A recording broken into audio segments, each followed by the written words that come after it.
There are moments in life when we doubt our choices. Moments when we wish someone could tell us the right time, the right people, and the right thing to do.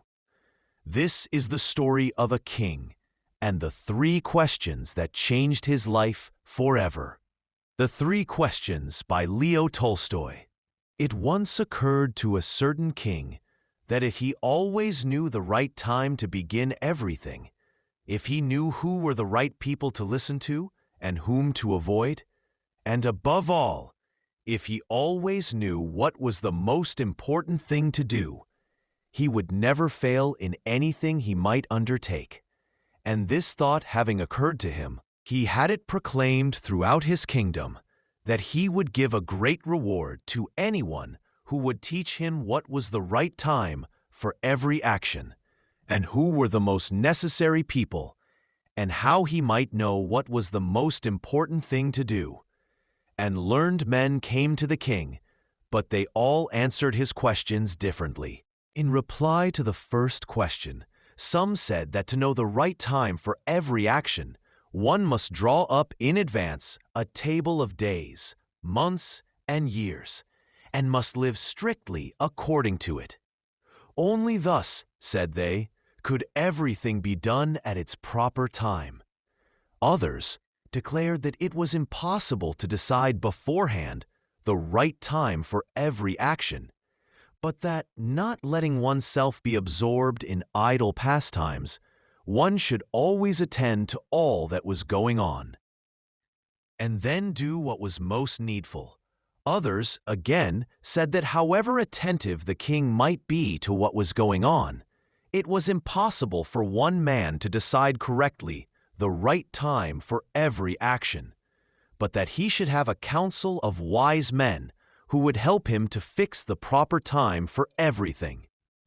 But then again, others said there were some things which could not wait to be laid before a council, but about which one had at once to decide whether to undertake them or not. But in order to decide that, one must know beforehand what was going to happen. It is only magicians who know that, and therefore, in order to know the right time for every action, one must consult magicians. Equally various were the answers to the second question. Some said the people the king most needed were his counselors, others the priests, others the doctors, while some said the warriors were the most necessary.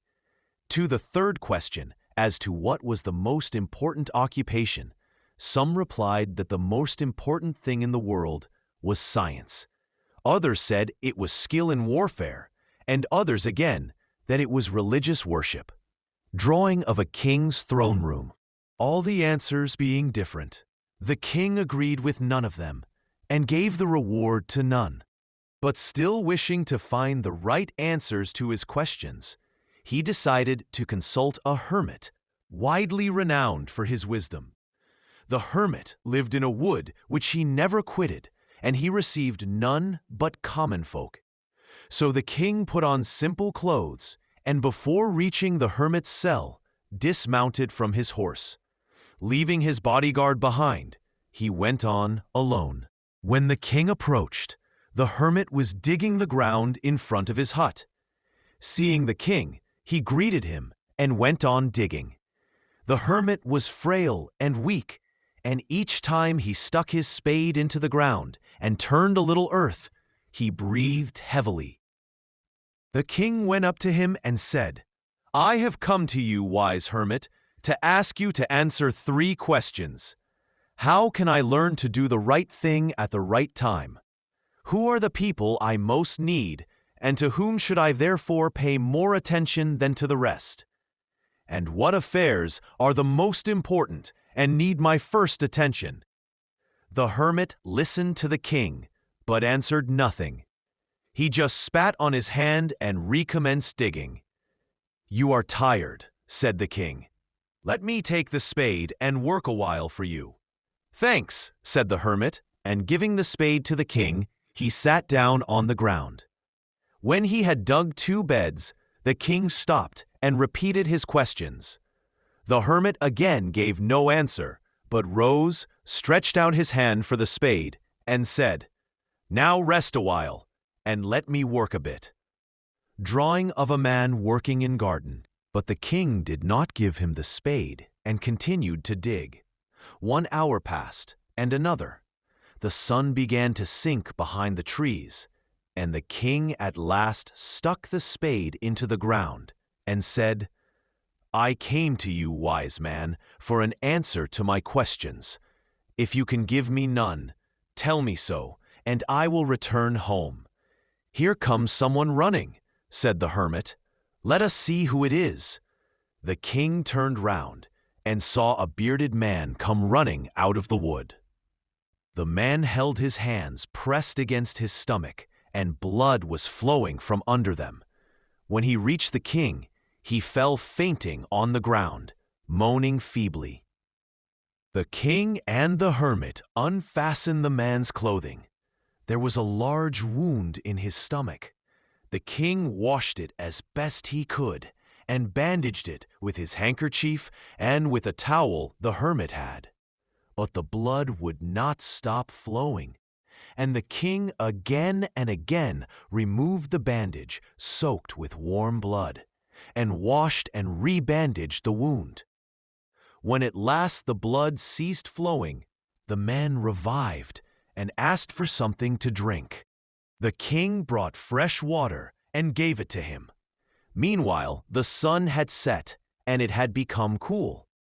So the king, with the hermit's help, carried the wounded man into the hut and laid him on the bed. Lying on the bed, the man closed his eyes and was quiet.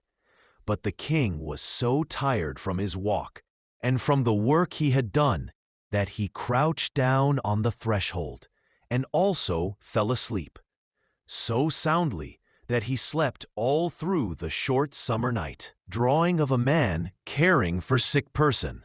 When he awoke in the morning, it was long before he could remember where he was, or who was the strange bearded man lying on the bed and gazing intently at him with shining eyes. "Forgive me," said the bearded man in a weak voice, when he saw that the king was awake and was looking at him. "I do not know you, and have nothing to forgive you for," said the king. "You do not know me, but I know you. I am that enemy of yours who swore to revenge himself on you, because you executed his brother and seized his property. I knew you had gone alone to see the hermit, and I resolved to kill you on your way back. But the day passed, and you did not return. So I came out from my ambush to find you, and came upon your bodyguard, and they recognized me, and wounded me. I escaped from them, but should have bled to death had you not dressed my wound. I wished to kill you, and you have saved my life. Now if I live, and if you wish it, I will serve you as your most faithful slave, and will bid my sons do the same. Forgive me." The king was very glad to have made peace with his enemy so easily, and to have gained him for a friend, and he not only forgave him, but said he would send his servants and his own physician to attend him, and promised to restore his property. Having taken leave of the wounded man, the king went out into the porch and looked around for the hermit. Before going away, he wished once more to beg an answer to the questions he had put. The hermit was outside, on his knees, sowing seeds in the beds that had been dug the day before. The king approached him and said, "For the last time, I pray you to answer my questions, wise man." "You have already been answered," said the hermit, still crouching on his thin legs, and looking up at the king, who stood before him. "How answered? What do you mean?" asked the king. "Do you not see," replied the hermit, "if you had not pitied my weakness yesterday, and had not dug these beds for me, but had gone your way, that man would have attacked you, and you would have repented of not having stayed with me. So the most important time was when you were digging the beds, and I was the most important man, and to do me good was your most important business.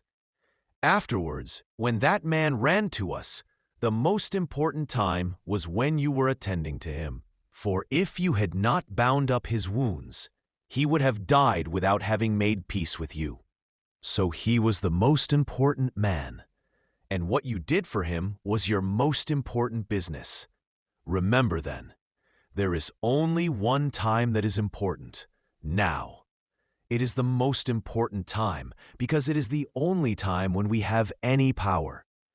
The most necessary person is the one with whom you are, for no man knows whether he will ever have dealings with anyone else, and the most important affair is to do that person good, because for that purpose alone was man sent into this life. Life is full of questions, but sometimes the answers appear in the quiet moments, in unexpected people, and in the simple act of doing good. If this story touched your heart, share it with someone who needs this reminder today.